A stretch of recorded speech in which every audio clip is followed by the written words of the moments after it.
Welcome to Top Shelf Studios Austin. We're here at Steve's house, and my guest today is my uncle, Steve Smith. Hello. Man, Glad to join you. You've lived quite an adventurous life. We were recently in Iowa for my grandpa, your father's funeral services, and we got to go to dinner, and me and my sister were asking you questions, and That was fun. I was embarrassed. I'm like, man, my uncle's lived so much wealth of a life in your experience. I mean, you worked in Brazil for how many years? 5 years. You went to MIT. You were the first of your family to go to college, right? Well, of course, I was the oldest. Neither of my parents went to college, but they were great people.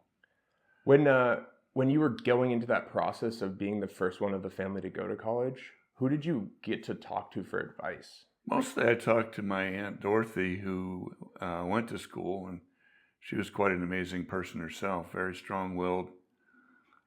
I found out in later life at her funeral that she had swum across the Mississippi River when she was like 18 years old, and it's a mile wide with about a 4-mile-an-hour current.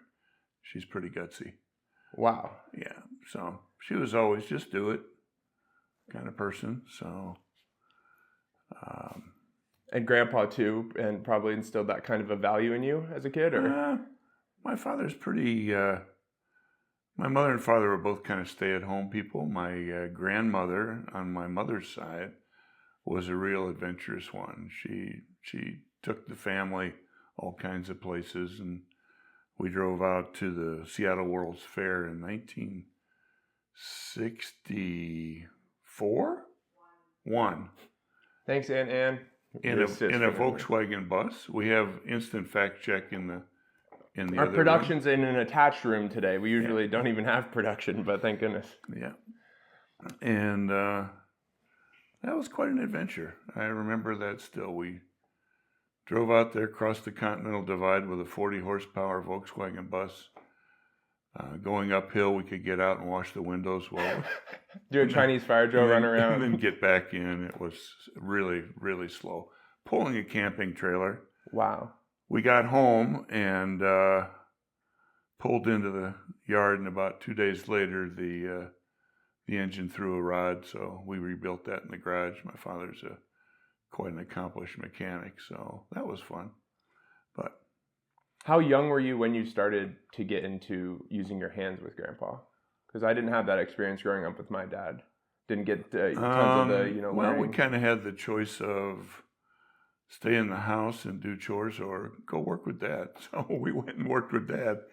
And he had a 3-car garage that never had a car parked in it. It was full of, at one point it had a boat trailer in it, and it had about 300 2-pound coffee cans full of unused spare nuts and bolts and other parts that, he considered, oh, don't throw that away. We might have a use for that. Exactly. But every time we started a new project, with a very, very cursory look through the cans, we would head down to K&K hardware store, and we'd have to buy a new tool or something to make the job worth doing. So he was quite a teacher, very, very skilled with his hands, very patient teacher. And mostly I was the, get me a 5/8 socket. That's not a 5/8 socket. Come on. So I learned how big things were pretty early and the difference in tools. And he gave each of his kids when they left home a full tool set from Sears, and I still got it in the garage. The toolbox itself eventually rusted, so I replaced it with plastic. But I've still got a lot of tools. I inherited some from him when he passed or before he passed, and he was a very handy guy, very, very handy guy. And when his family started getting bigger, he built an addition on his house, and including a basement. And he also, in the backyard, built a 35-foot pontoon boat. Whoa, I didn't know that. And then we drove it down, launched it in the river, and every afternoon when he got off 7 to 3 shift, we'd take the boat out, go up the river, hang a little charcoal pit over the side, cook some hot dogs, go for a swim up on what we call Dynamite Island. And we also had a little 17-foot aluminum runabout that we used to go out and catch fish. The other amazing experience I had with my dad was he built box traps in the basement, and double-throated box traps. Are those the famous raccoon traps I'm used to seeing? He made those? No, they were for catching catfish. Oh. They're about, I would say, 3 feet long, 14 inches by 14 inches, with 2 sets of wooden throats, just little things. And then he's put a stinky ball of rotten chicken wings or something in the end. The catfish would come in and we'd pull it up eventually. It had a little float on it so he knew where it was, and we'd pull it up. One time we got a 40-pound channel catfish that was, as big as me, basically. And cut some steaks out of it. They were really good. Wow. Yeah. So I had a lot of really good experiences growing up with my father and of course my mother and brothers and sisters, but and my grandmother and my grandfather. Fishing was like fishing and hunting, right? Were seminal Fishing things. and hunting and golf. He really liked golf, but he didn't get to play as much as he would have liked because of work, and kids. Yeah. 6 of you. That's a lot to chase around. 6 children. Yeah. He was a coach for all of our little league teams and went to all the games, and just an all-around good guy. And so your love of golf came from him? Yeah, for sure. I think his father golfed a little bit, but Ed actually was a caddy when he was like 14 years old out at the Davenport Country Club, and that was like a couple, 3 miles from home. And he got to see some of the big players of the 40s, I would say, that would come there and get in little mini tournaments or come to hustle members for money, and take the rich Iowans' money. Yeah. But now he could have been a very good golfer, but chose to raise a family instead. Natural left-handed for everything but golf. He plays golf right-handed. Really? I didn't know that about Grandpa. Huh. But he also carries a left-handed club for getting out behind trees, and he can hit that just as well. So yeah. Interesting. Wow. Yeah. That is interesting. Yeah. So what age were you when you first played your first full round with him? Pretty young? I didn't really start playing with him. Until later in life? Yeah, and actually I didn't get to play that much with him. Mostly when I played with him, it was when I was older, after, being in college, and we'd come home and, a few of the kids would get together and go out and play golf with him. And you're the oldest of 6. What's the 6. difference between you and my mom, who's the youngest of 6? 18 years. 18 years. And so your oldest, Craig, is 8 years younger than your mother. So growing up, we would always call him cousin Uncle Craig, because he's almost as old as my mom. Exactly. But he's my cousin. Exactly. And that's the joys of a big family. Now, he's the one that really got the golf bug. Yes. I mean, he, the good skills skipped a generation and went to Craig. He's quite a good golfer. He is good. He's about a 4 handicap now. And he belongs to clubs all over the world. And that's his passion. That's what he likes to do with his passion. free time. Yeah. Never got married, didn't buy a house, always in tech jobs, and made a lot of money in the stock market, investing in NVIDIA. You may have heard of that. And they're that $1.4 trillion company or whatever. Yeah. Yeah, he got in pretty cheap. And I can imagine being in tech. I think he got out pretty cheap too.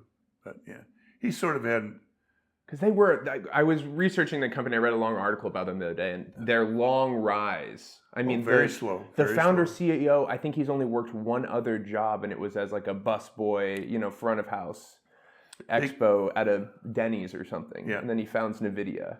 And they sort of made their initial mark with graphics cards. That's what I knew them for the longest time, is that they was either that or AMD that was making the graphics cards. Right. And they really had a good market there, but now that AI has taken off, you saw that new chip that they've got that's got... It's something like 5 million transistors or something like that. Yeah, crazy, really bunch. And they can zoom into these chips. I saw a video. With microscopes zooming, you can see the engineering on the microscopic level, and that to me is I don't know how that comes from anything but aliens. For people to get that level of man, we're a cool. The limit on making smaller. There's a function for it, isn't it? Well, I mean. Like a limiting function of sorts? It's still photolithography mostly. Okay. And to etch the plates, the problem is that the wavelength of light is too big. Wow. So they have to go to like X-rays to get the really, really, really, really narrow stuff. So it's quite a thing. Quite a thing. Wow. And I don't know much about it, but it's pretty amazing at how much they can put on a small scale. And that's the Chinese, I guess, have never really mastered the chip making at that level, or the designing for that matter. But they're pretty good about stealing other people's technology by forcing them to allow them to make them share technology if they want to share. Right. If they want to share the Chinese market. So it seems like they Bill had, for some time, explained to me why he didn't think they would ever break Earthremer into the Chinese market, no matter how big the company got, because if you go into the market of China, they'll send in people to buy your product, try to reverse engineer, and then they open their own company, right? Yeah, exactly. They've got the economies of scale and all the sure upward stuff that you're not going to have as a... They're good at manufacturing. Maybe not as good as Elon Musk, but pretty damn good. And you were in manufacturing. That was your field after MIT. Yeah, right? I went to school, went there thinking I would be a physics major, but I found out I wasn't that good in math, and went into mechanical engineering. Yeah, not good in math. Okay, sure. And along the way, I found that I really enjoyed and was good at materials science. Is that chemistry mostly, or some chemistry? Kind of strength of materials and how you. I had a good glass department at my college, and I always seemed like physics. There were physics people that were mostly ceramics. Yeah. Well, it's changed a little now because people have gotten much smarter at.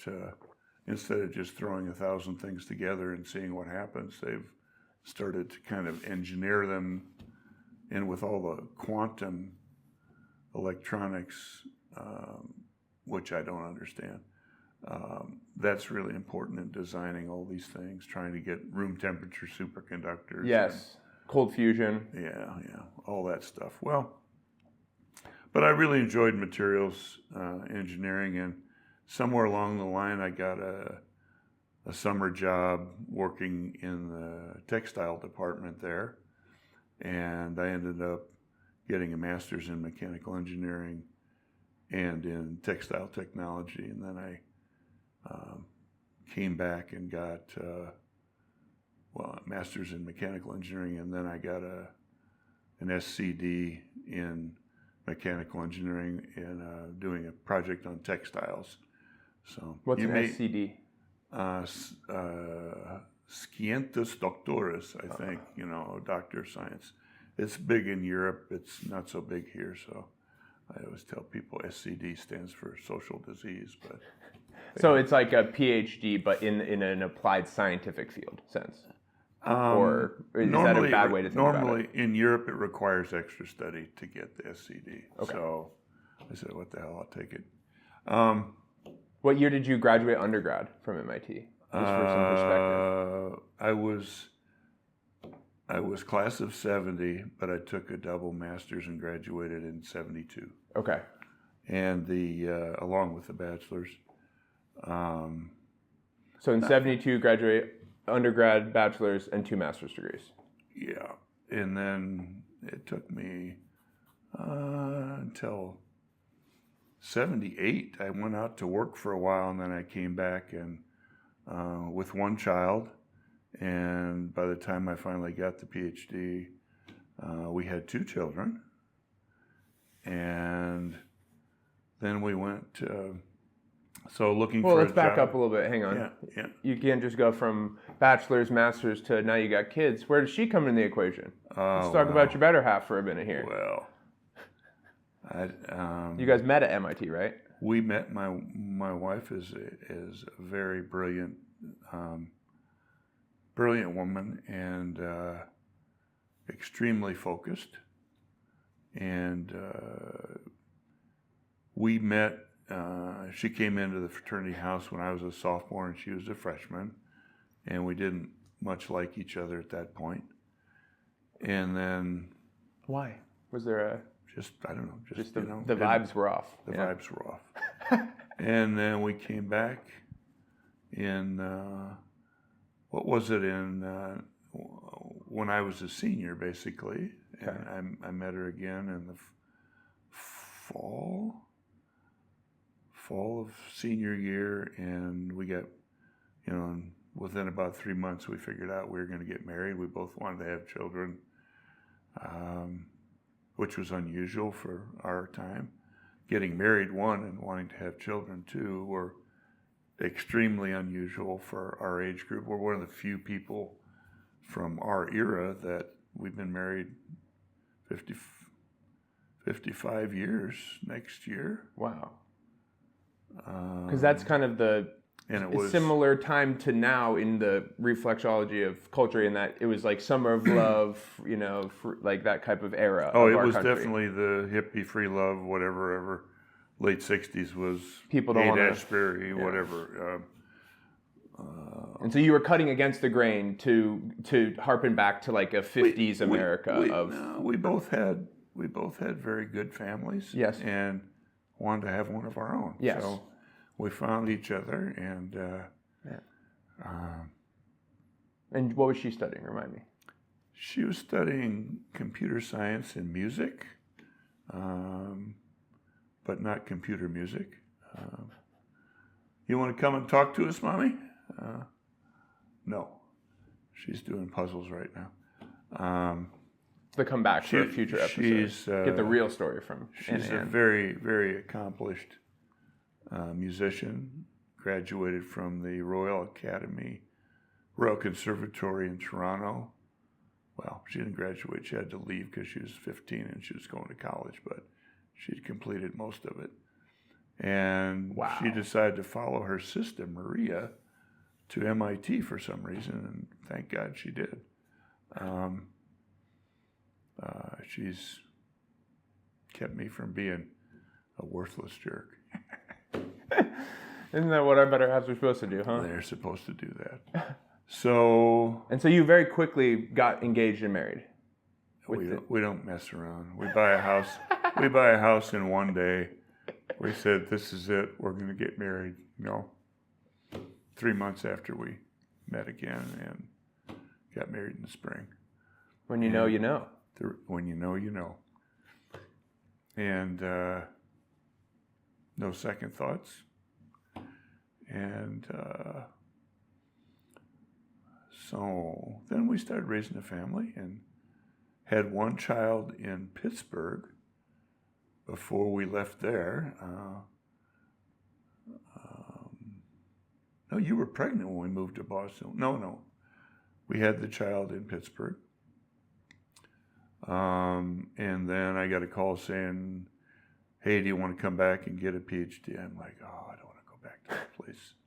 I'm done with it. And I'm like, well, it might come in handy someday, so let's go back. So we went back, and we went back in the middle of that gas crisis. Oh. Where... My young listeners might not know about this, so... Yeah, it was 73.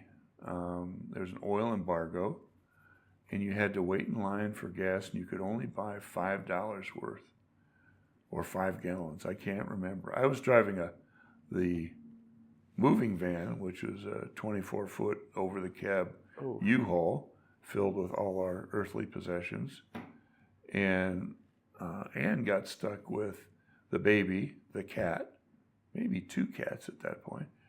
No, 1 cat, and having to stop every few hundred miles to get gas and make it the whole way. But, wow. So that was from basically Pittsburgh back to Boston. We found a fantastic Victorian home there to rent, which was half of this huge house. And there were the 2 of us and 1 baby and a cat, and eventually several cats. But heating oil was 10 cents a gallon then. Wow. And there was basically no insulation in the walls. We put the storm windows on, but you couldn't read a newspaper without it shaking and the breeze coming through the storm windows. Wow. Because it was so poorly insulated. But we sucked a lot of heat from the wall with the neighbors. Everyone huddle up over here type of thing. Back against the wall. Boy, that feels good. No, but it was the most interesting house, I thought. It had an octagonal room on the 2 stories, and it had an earth floor in the basement. Whoa! Which is very unusual. The French would have loved it to put their wine down there, because that's what they do. They love that, to have in their cave have like a root cellar, right? The wine, the wine in contact with the earth is supposed to be good for it. Keeps it the right temperature. It's supposed to be good for people too, I hear, right? Grounding is a big push I read about online. I've heard that. Yeah, my neighbor was into that. I don't know. But we spent a really nice time, except it took too long, living in Arlington, Massachusetts. Okay. After Anne graduated, before we moved to Pittsburgh, and I spent a year, 6 or 9 months at the University of Pittsburgh. My advisor, who had been sponsoring me at MIT, left to become head of the National Bureau of Standards, which changed its name to something else, and said, come with me, and I'll pay for you to get a PhD. And, wow. And I'm a very practical sort of person. All they did was computer theory as a degree, and this place is not for me. So I got a job with Alcoa in their research labs, and we spent a year out there in New Kensington, and had a lot of fun. Got a patent for a new way to coat the inside of beer cans using water-based coatings, and then got the call to go back to school. So went back to school. Unfortunately, the funding dried up on 2 of the theses I was working on, so I ended up finally getting done on the 3rd one. And did that delay it at all? Yeah. A couple years. You get a year into it and the funding goes away. It's like, okay, let's try something different. Yeah. But MIT was an interesting place to be then. It was still pretty much men dominated. When we came, there were 850 male students and 50 women in the class that came in, and then they started adding more and more women as time went on. at the height of the Vietnam War, they'd been doing all kinds of government work in conjunction with Draper Labs, and that got disvested due to a number of, all the protests, etc. Unsettling things involved with war. Unsettling things, and that dried up a lot of funding at MIT, and it took away, I think, from the STEM programs, and they started moving more into what I would call humanities areas, and like what I studied, economics. I guess, yeah. Right? So, they had wonderful school of economics. Yes, absolutely, one of the best. But yeah. Economics is maybe the only humanity economics that you can sometimes throw into the STEM. Like typically when they do polling data, they have to exclude economists because they poll weird. They don't poll like humanities students. They poll like STEM students. I agree. It's very interesting. No, I always thought that economics was so heavily into statistics that you had to have good math for that. When it gets into the price theory and I'm doing an integral below a line to find a difference in, what we could extract from the consumer, I'm like, you lose me a little bit here. So then, when I graduated, there I am. I've got a doctorate in mechanical engineering, I got another master's in textile technology in there. And so I was looking at going into something maybe with DuPont or Celanese or one of those, focusing on fiber science and polymer science. But DuPont had just closed their Carruthers laboratory because they'd invented more new wonder fabrics than they could ever develop and sell. So they said, enough's enough. We got 30 years more nylons, orlons, whatever. And so guy came around from Westvaco, which was a private second generation Scottish papermaking firm that came to the U.S. in, 1890s or something. And they were unique in that they wanted technologists. They wanted scientists working for them. So they went and recruited from all the top science and engineering schools. Huh. They had a couple research labs, including one for forestry. And I talked to the guy, and he, gave me a few little questions. How would you, you need to put a crease into this piece of paper, and the crease isn't holding very well. What would you do? I said, well, I put a little steam on it. He said, okay, when can you interview? So started out in research, where everybody starts out like, I want to be in production. No, you got to do research.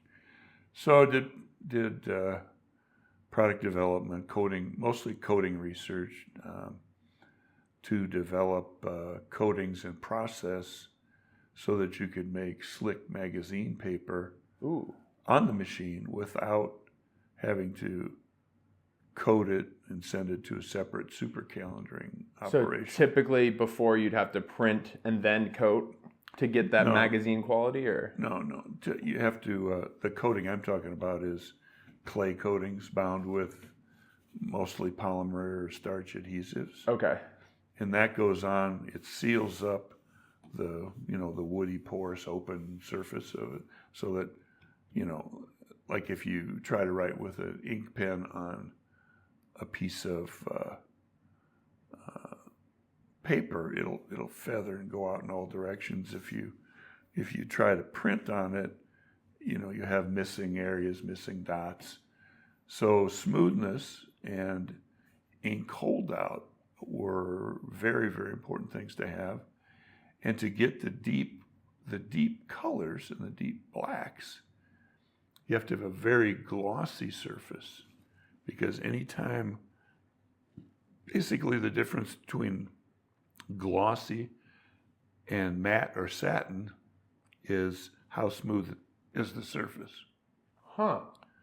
And in a matte pigment, you'll have more pigment than binder. You have a little bit of the pigment coming through the top, so it doesn't specularly reflect light. Yeah. And I could talk for hours. No, I'm fascinated. I could talk for hours on color and paper coating and printing, and but I got into that pretty heavy, and we ended up converting the machine that made the paper for National Geographic to that process. That was after I'd moved on a little bit. So I enjoyed the time in research, but I really wanted to be closer to production. So I took a job heading up a group of, I can't remember how many we had, maybe 10 engineers whose job it was to improve the quality and the performance and the productivity of four big machines. And they all made different products. So it was kind of interesting. And, I brought things that they're like, yeah, you're crazy, you can't do that.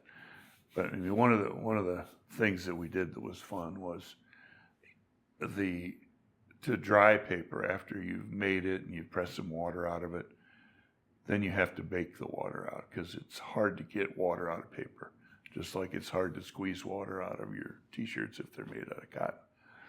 So you have to kind of bake it out of them. And to do that, you have to have a whole series of these 5-foot diameter, 6-foot diameter cans with thick walls that are filled with steam. As it condenses, it gets sucked out. They put more steam in. Okay. And so we developed a method to determine how efficient each dryer was in terms of, so Okay. you have steam going in, you have steam and condensate coming out, and you can take the steam and condensate coming out and run it through a condenser, and by how much condensate you get and by how much the temperature in the water flowing through the condenser goes up, you can figure out how efficient that dryer is. Is it wasting steam because it's not getting all the condensate out? The condensate acts like a big insulator inside the drum, so it's not transferring much heat. So you're losing a lot, and that's costly to the process on scale that's very costly. Well, production is worth a lot. One of the machines had like 65 dryers. So if one of them wasn't working, you're losing 1.5% of speed. Yeah. And so it's a lot easier to transfer heat to the sheet when it's cold and it's very wet than when it's dry and very hot.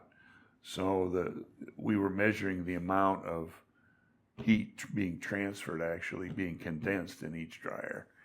How much work was it doing? And so the early dryers, even though they're lower temperature, are transferring 10, 15 times, 20 times as much as the dryers when the paper is really dry. So we're showing them the curve on how much energy each dryer is putting in. And one of the guys says, well, you just need to add more of these. I'm like, sorry, it's not quite that easy. Yeah.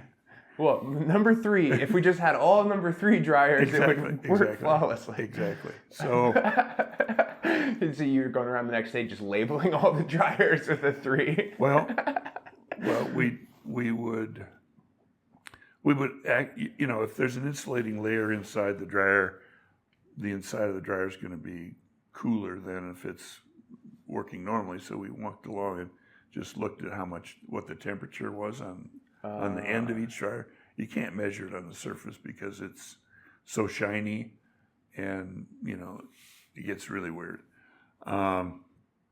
So we pick out ones to test, and then we test them. We say, yeah, we got to work on this one next time. We got to work on that one.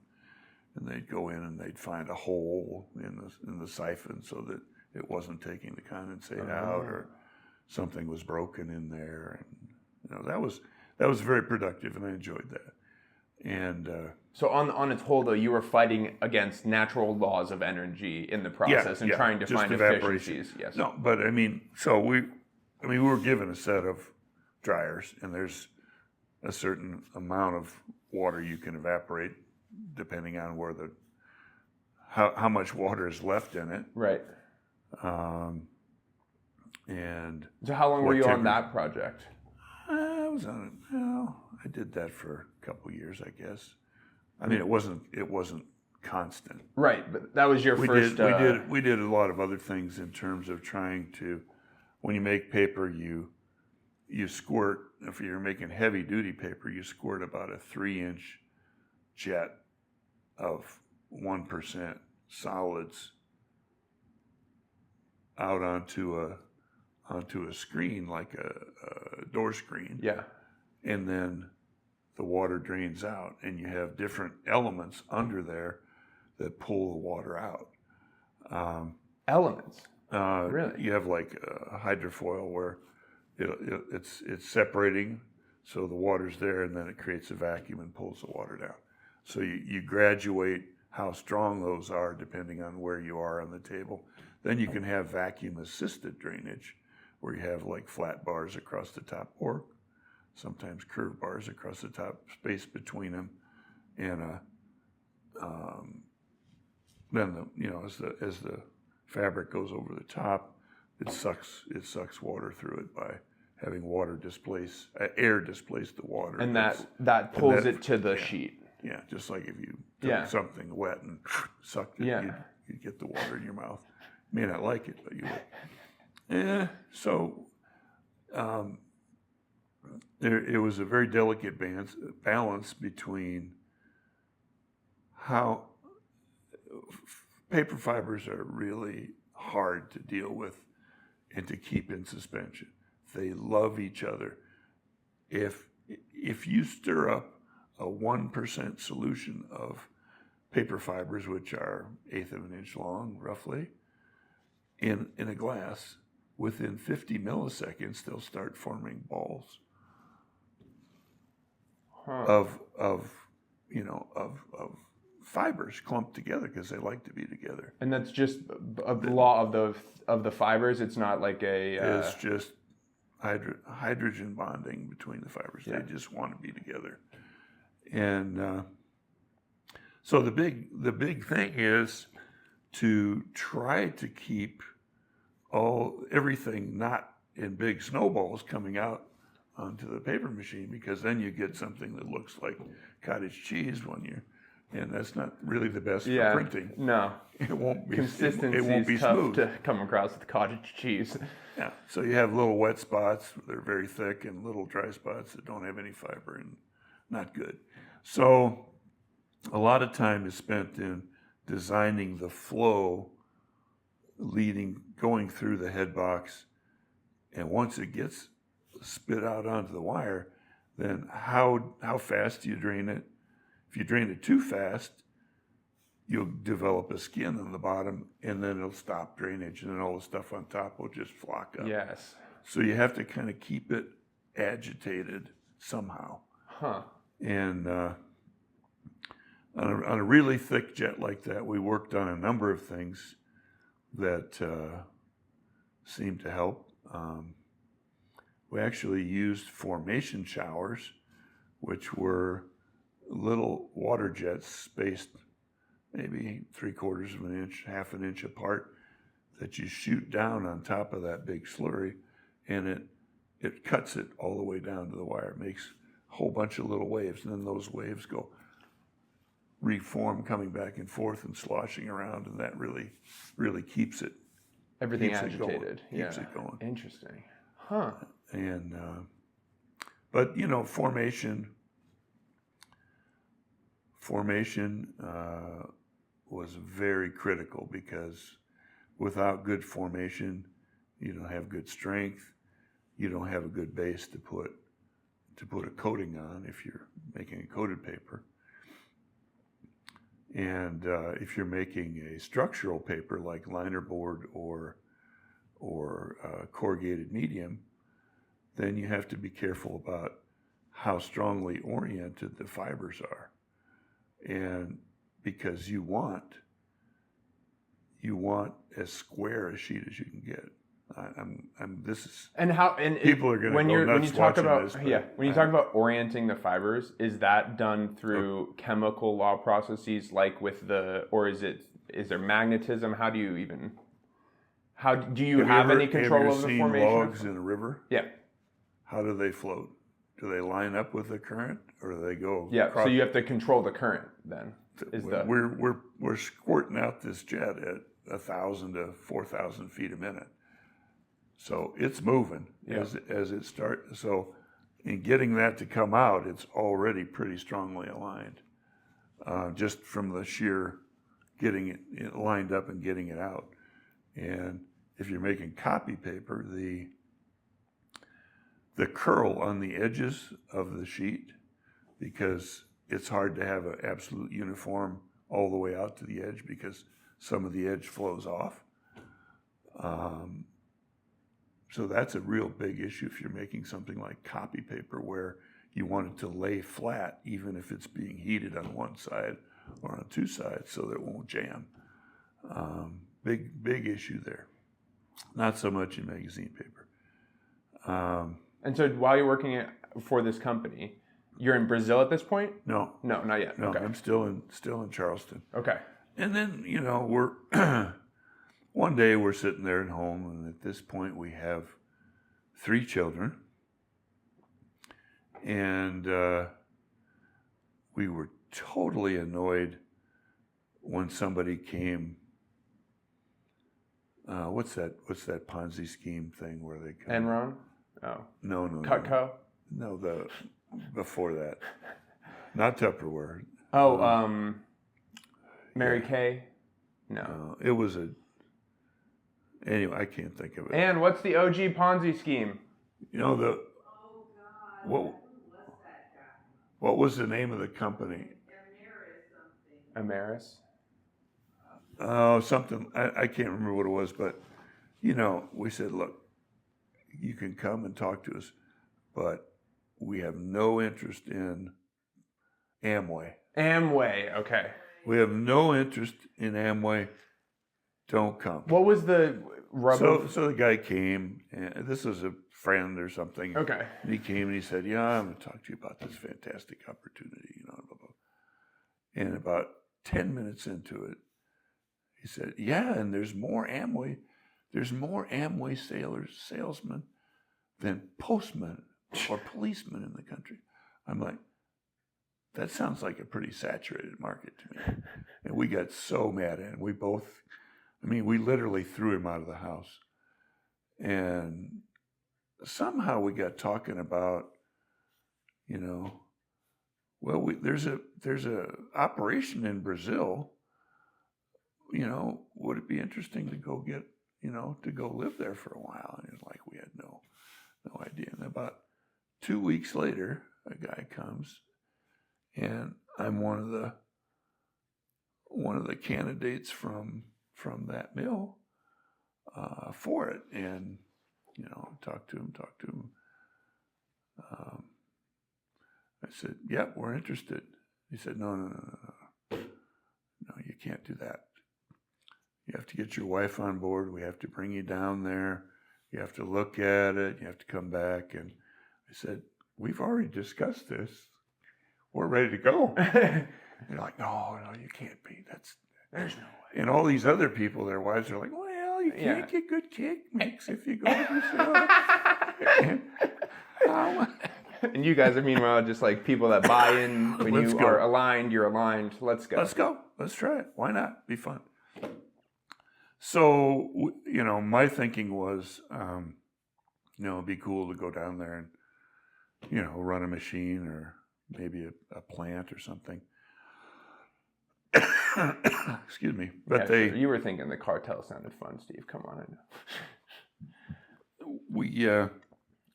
I do have some questions about that because I feel like I was spurring with my boss and trying to dig into some areas that I wouldn't normally be able to ask questions about. And something that I didn't think to ask about, but I'd love to ask now is, did you have any security concerns with young children when you were living No. there? Okay, that's good. When we were living there, it was still military rule, essentially. Okay. There were no drugs. And it was very safe. You would get people that jumped the fence into your yard asking for money to buy food for their kids. No violence, just they just needed food. And you give them $5 or bag of rice or something, and they thank you and they're gone. Yeah. No violence. So the Americanized narrative that I maybe grew up with in looking at Brazil, and they include it in Call of Duty video games, for example. But so I think we have Well, it's not the same now. Right. Okay. I mean, we were there in the 80s. Okay. So 83 to 88. So we wouldn't recognize it if we went back now. Right. Okay. But so instead of being an engineer or something, I ended up being like a division manager over forestry and paper production and engineering and maintenance for the 2 paper mills and the 3 box plants. Wow. That they had in Brazil. And at the time, they were the top producer of corrugated and corrugated boxes. And it was Westvaco made the decision to move into Brazil in the 1950s, I think, maybe before that. Okay. So they were very far-reaching, very visionary. They bought a bunch of land, and they started forestry operations, and mostly the forestry, and then they started building box plants and paper mills. But they bought a paper mill, actually. But the interesting thing about Brazil, I'm getting off topic, although there is no topic. This is the show. But you pick the topic. The soil in Brazil is 10 meters or 33 feet deep. What? And typical it's 3, right? Or less? In Iowa, here it's 6 inches, maybe. Maybe. Shit soil. And there, the growing season for pine is 11 and a half months a year. They get sun, almost 12 hours of sun every day. They get rain year round down where these were planted, and they grow like hell. They grow 2 to 3 times as fast as the best place in the United States. And so it's a huge advantage in that. And then that's pine. So just to give you an idea, in the U.S., a good site is 40 feet of growth in 30 years. Wow. On our site, we would get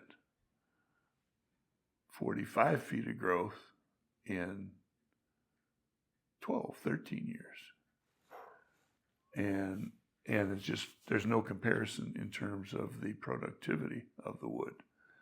Now, it's because it's such fast growing wood, it's not very good for timber or for, building a house out of, because you get growth rings the size of your thumb, But so that was our main source of wood, was the pine. And we could harvest that pine, turn it into pulp, pass it across our paper machine, load it ship it to port, load it on a boat, and deliver it to the dock in Charleston for less than their cost to make it in Charleston. Wow. And that's why globalization, that's why we see that push towards that. For anyone that, doesn't understand international economics, people can do things better, and it's better to let them do it for cheaper for everybody. They were amazing workforce.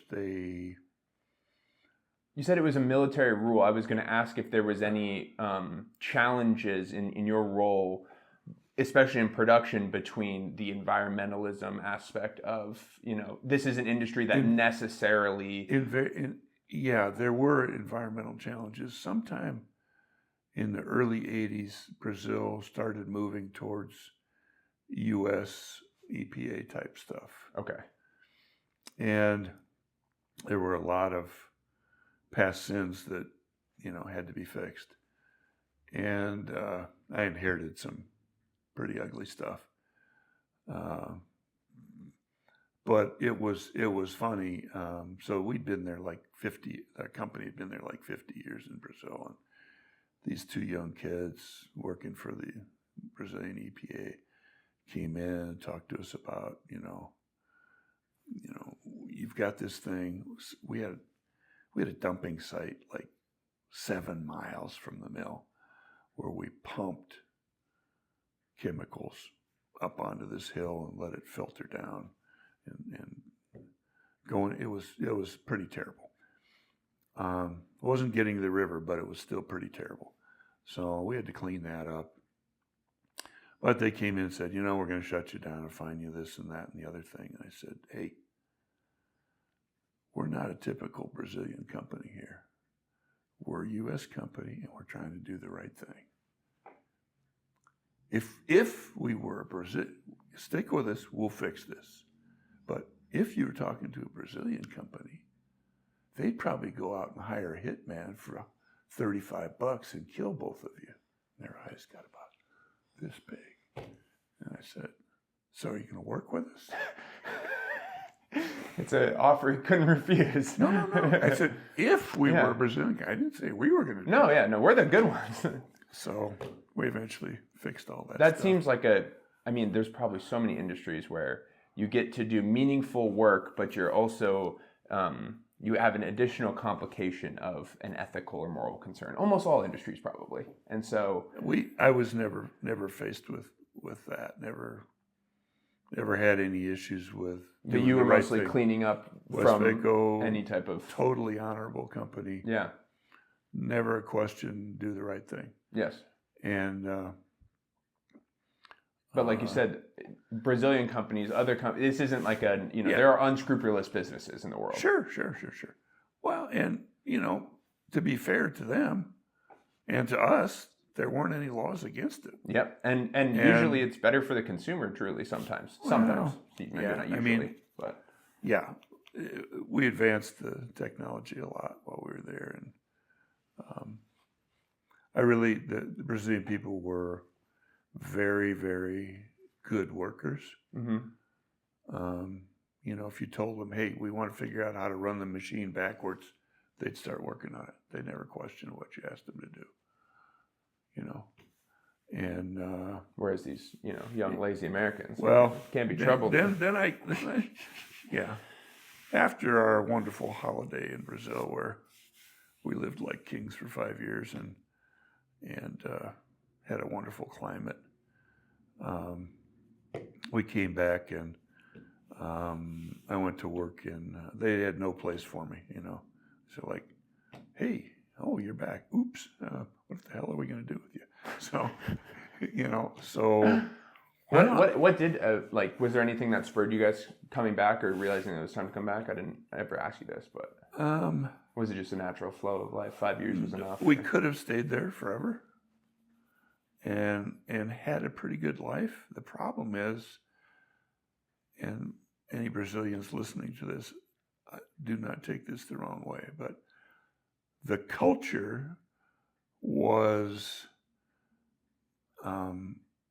you're really smart if you figure out a way to get money from the government without doing anything. And that was the way that if you were smart, you didn't work, you just lived off. You just take advantage. You took advantage of some system and whatever. And we didn't want our kids to grow up thinking that the only way to get ahead was to take advantage, that they had to come and earn it themselves. And so we left when Craig was 12? 14, thank you. Fact checker, she's wonderful. The best. 14 because, he was going to have to go go back to the States, spend a couple years, and Of course, we pick the time of day where we get the most of these things possible, right?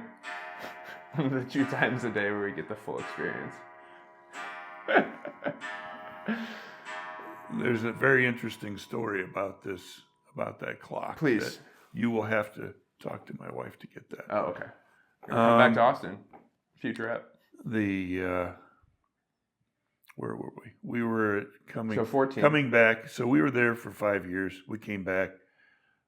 They were struggling with their head where the hell to put me, because I was like a division manager where I was, and They couldn't create a position high enough for that type of thing. so they made me an assistant mill manager at Charleston Mill, and Charleston, and so I was in there, and then basically I worked there, and I analyzed where they were losing time or paper or money, went over all the things, and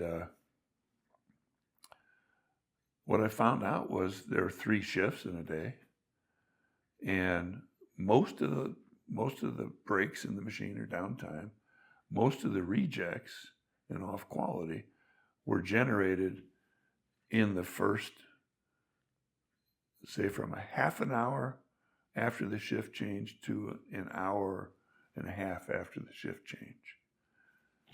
And But not immediately following the shift change. no, not normally. And so we looked into that some more, and eventually we ended up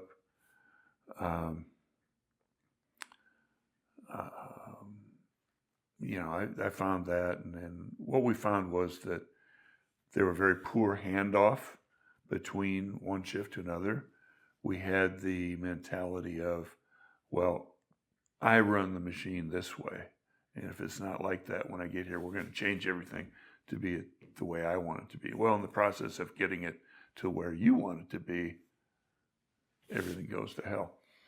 So in the end, I also found out that maybe 20% of the people were unable to read.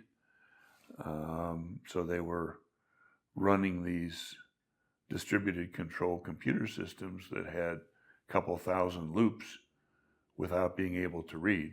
They just knew where the buttons were on the screen, and that was it. And so it was a big challenge when we went from analog dials where they knew, oh, that should be here. I'm going to work to try to keep that here, to all kinds of, on the screen stuff that some of them were just unable to read. Oh, man. So we did 2 things. We did a literacy program for the people who needed it. That was a big improvement for them and for us. And we also, I kind of pushed a system of performance improvement teams. And the basis of that was,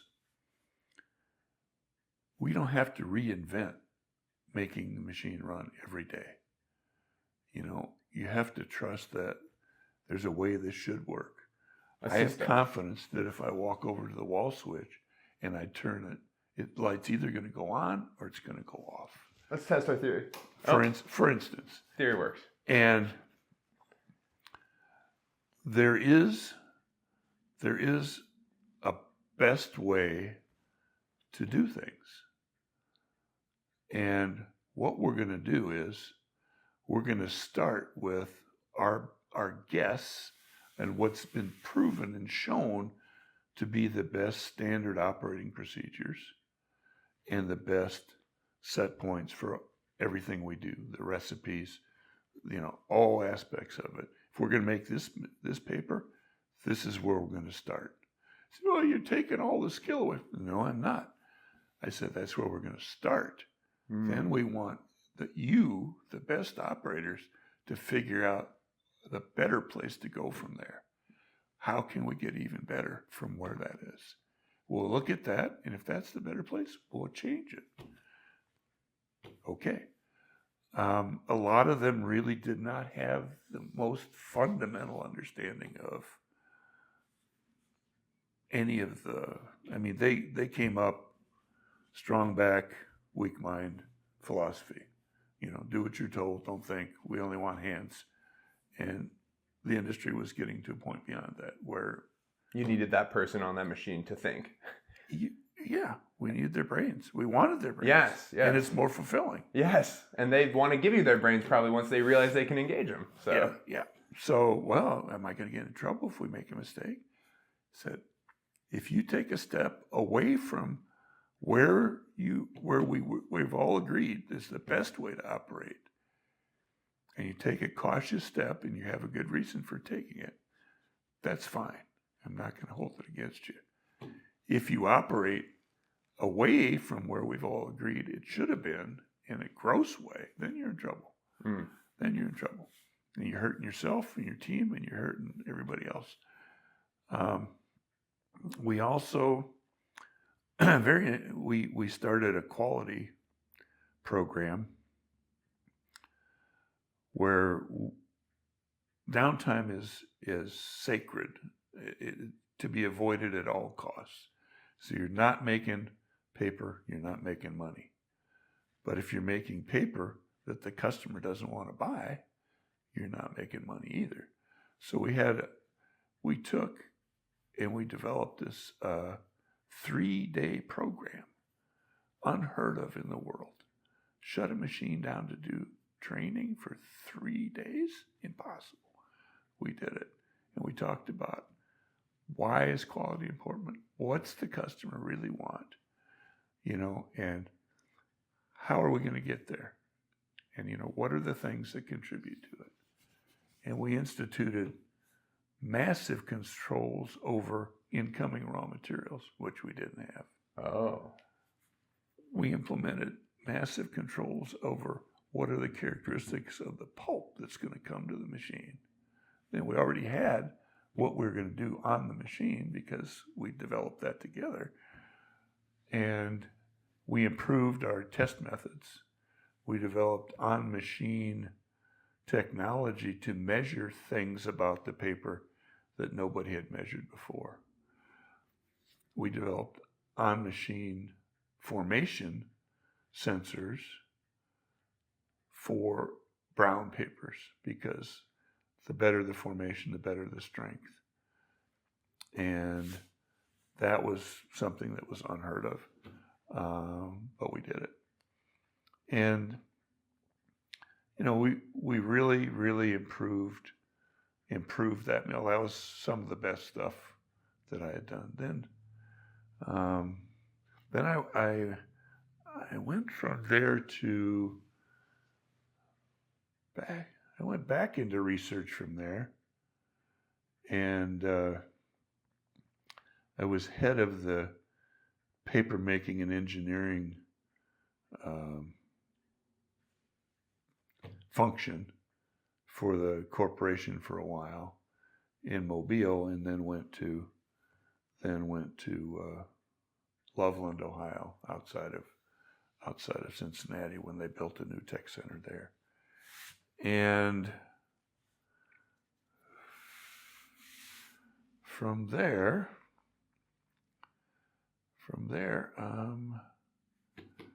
I got recruited by International Paper to go to them, and I did. So that. And how old were you when you made that leap between? Let's see. I must have been.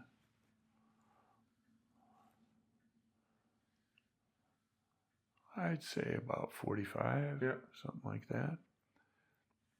And then I was with that company for 12 years and had a chance to work in a number of different areas, and spent a couple years in France. Oh. With liquid packaging. Got to visit some mills in Poland.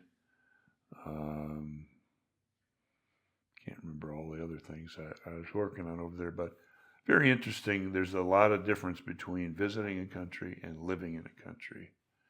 And there's probably a lot of difference between living in a country without being on, having the support network of a company supporting you and being there on your own.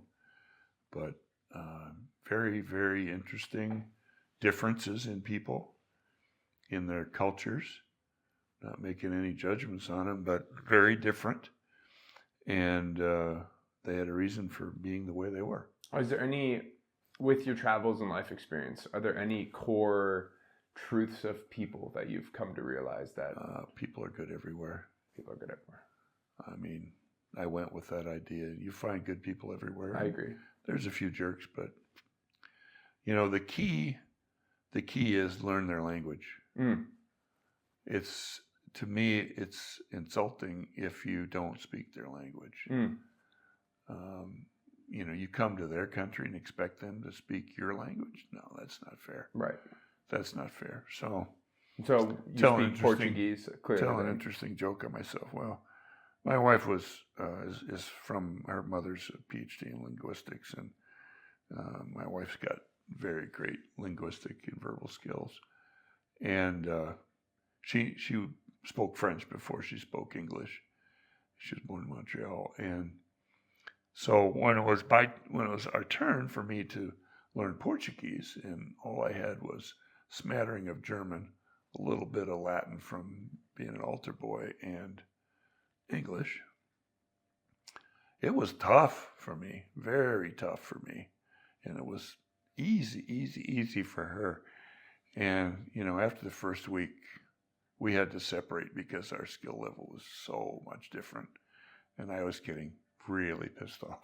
Like, stop talking to her. I'm the one that needs it. She can do it by herself. Yeah. Anyway, but well, I'm sure she helped as much as she could to pull you up to her rung.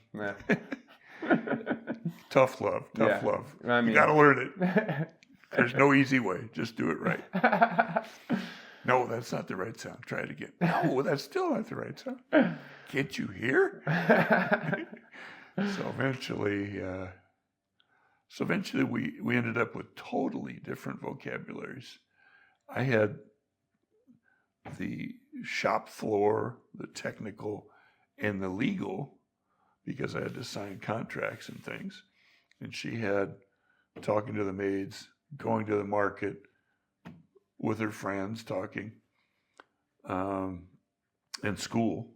Well, I had school too, but very different vocabularies, but we got by fine. And I tell a story of myself after I'd been there about 3 years. After 6 months, I said, I'm going to learn this damn language. And for the first 6 months, I took an hour or two a day. I had a headache every day for 6 months. And then I tried to stop talking English. And the president of the company, basically the owner, president, came down with his wife to visit the plant. And I'm taking him on a tour around the plant with the local guys. And a few of them have English, a few of them don't. Most of them don't. And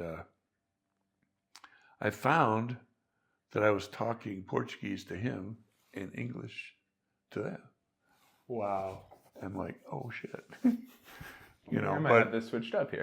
And for a number of years, I dreamt in Portuguese. I don't do it anymore. But wow. So that was the best thing for you, was just say, I'm not going to let myself speak English. It's immersion is the way to learn a language, not from a high school teacher that isn't a native, not from books, not from. Maybe you can do it on the internet now with some of those, but I don't know. Yeah. I know, when I went to Italy just to tour for school, you don't get much, but I went through a little extra work to try to be able to speak Italian just say to something. people. Yeah. Yes. So it's like I'm putting in the effort and the respect to show you that I'm here to learn. Exactly. Yeah. Exactly. So I share that Prego. perspective. Yes, prego. But so that was interesting, because I really, I grew up in Iowa. There was nobody for 800 miles that spoke any other language, right? So, I mean, The weird ones were the soybean farmers back then, right? who were? Back then, the weird ones were the soybean farmers and the people not growing. You're not growing corn. You're growing soybeans. I don't know if they did. They, Yeah, there were some, I guess. But anyway, so then we came back, and we lived in a number of places, and I worked for a couple other companies one in New Jersey and one in two companies, same location in Chicago, and that was right before I retired. And we made 100% recycled magazine paper in one process on one machine, which was totally berserk. But, in theory, it's the way to eliminate all the in-process waste. Because, if you make paper and then you have to take it off and put it through a coater and take it off and then put it through super calendar and take it off and finally test it, well, you've invested a lot of other shit when maybe this wasn't good. So basically we didn't have a chance to test it. We didn't have any inventory. It was all in line, one process. Wow. So everything had to be right. Yeah. And working at the same time. That was tough. That was really tough. It was a little bit crazy. Yeah, there's this modern... But we made it work. But this meme I've seen going around of like systems, like the U.S. government, and it's all these stacked up boxes, and there's this little tiny thing, and it's Microsoft Excel. And it's like, so much of the world is stacked on these processes where if one little part of it, was to collapse. Like, or COBOL. Yes. But that's running the air traffic control, right? And they went down all the flights, a couple months ago, where they all went down. Yeah. I mean, tiny pieces in larger unified systems.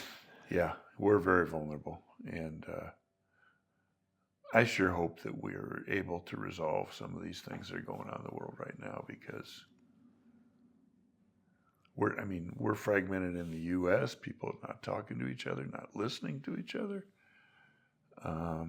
We need to get back to that. Yeah. If you had any advice to offer young people on how they can get back to that, talk to people, be open? Not really. I really don't. We were raised in a different era where it was your parents were the final answer, and we'll give you your opinion when we want to hear it. Otherwise, just listen and So I think we're getting to a point where our idea of raising children was set boundaries. You can do this, but you can't do that, and mean it. If you do this, there's consequences. And I think there's been just too much freedom, permissivity, and people need organization, especially children, to feel safe and know what to expect. And if you keep telling them you can do anything, it must be... It's crippling. I'm from that generation of like when I was a kid, it was the push of you can be anything you want, and that is a crippling reality to lay out in front of kids. Go do it. Why aren't you doing it? Yeah. Why don't you know what you want? It's like, because you told me I could do anything, and now you want me to pick a box. Exactly. So, yeah. Exactly. I think there's we're not of a generation where people give much thought to, well, how am I feeling today? Am I living my best life? No, shit, we're not thinking that crap. We're thinking, all right, we got stuff to do today. Let's get it done. Then we'll do something tomorrow. And are we the best? No. We don't have to be the best. We just have to exist, not hurt other people, and get on with life. And it's hard to have that total freedom. And I think it really hurts people because how can you know what you want to do if you haven't done anything? And you also, I think it's crippling. You have to do things. Yes.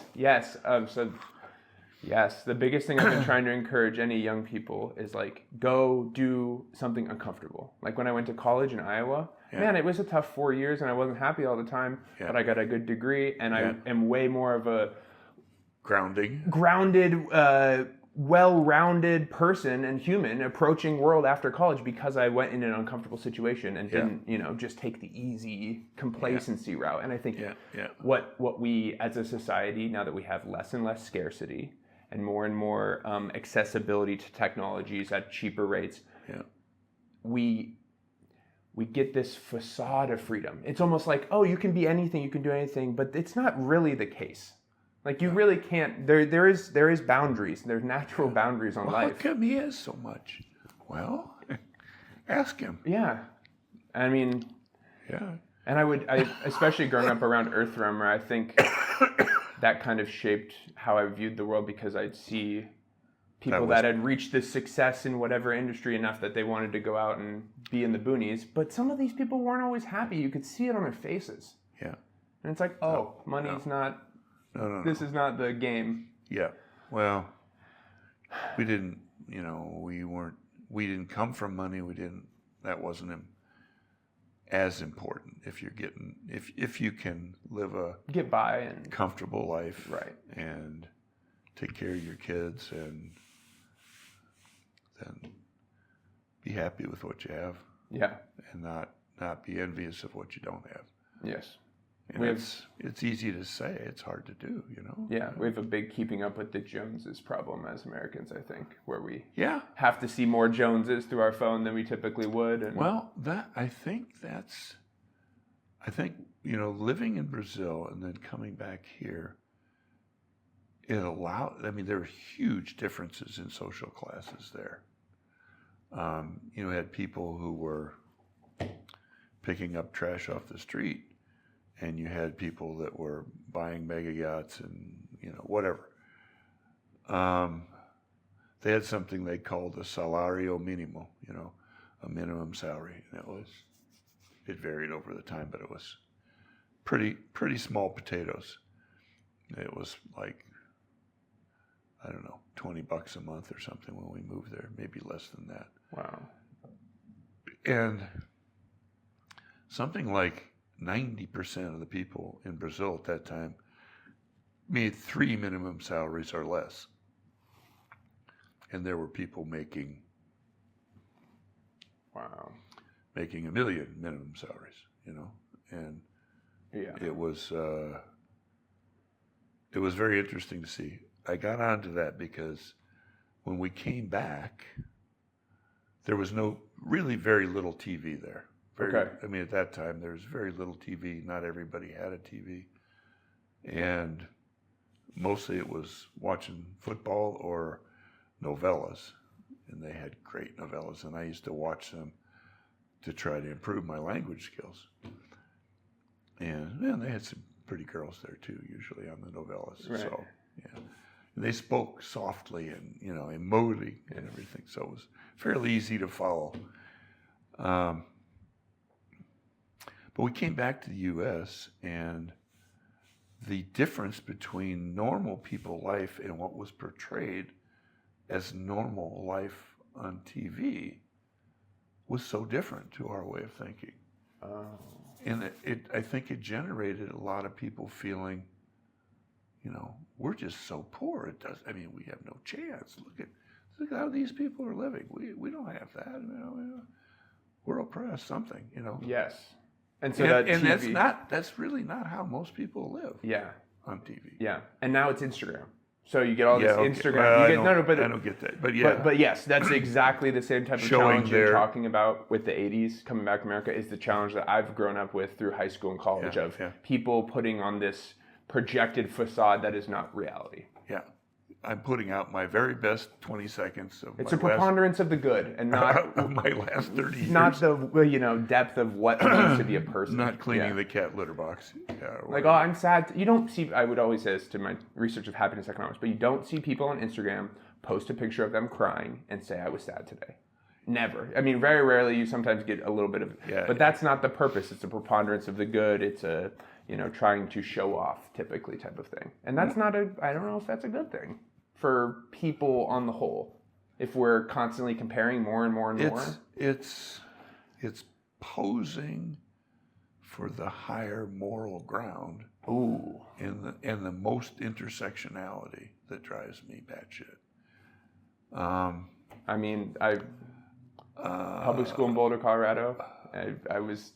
I saw this coming. I think earlier than it first waved over. But you can't have an opinion. You couldn't make a cogent argument as a white straight man in a college classroom today without being ad hominemly attacked. They won't address your point. They will address you and the fact that you're a white straight man. Yeah. And that's a problem for the advancement of humanity. Yeah. There's a few things out there now about society needs men, which are kind of interesting. But Jordan Peterson is a hoot. I don't know if you. Yes, he shares your organizing philosophy of the structures around society is good for people. Well, he's a clinical psychologist, right? He is. He's not dumb by any stretch. And Elon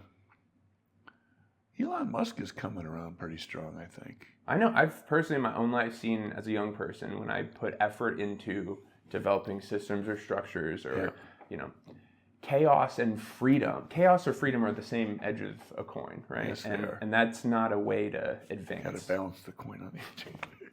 That's a little tricky.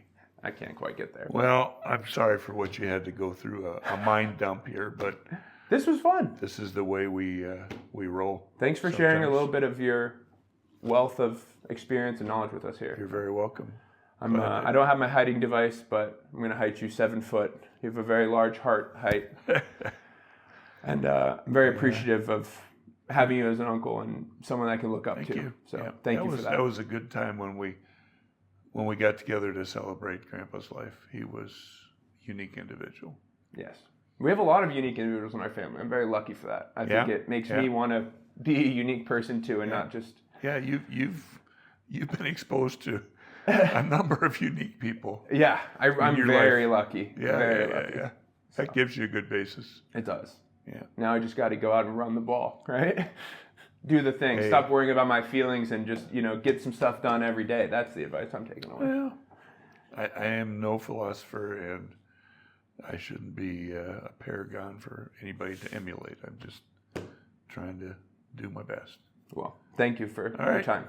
Cool. Fuck off and Bye. do well. All righty.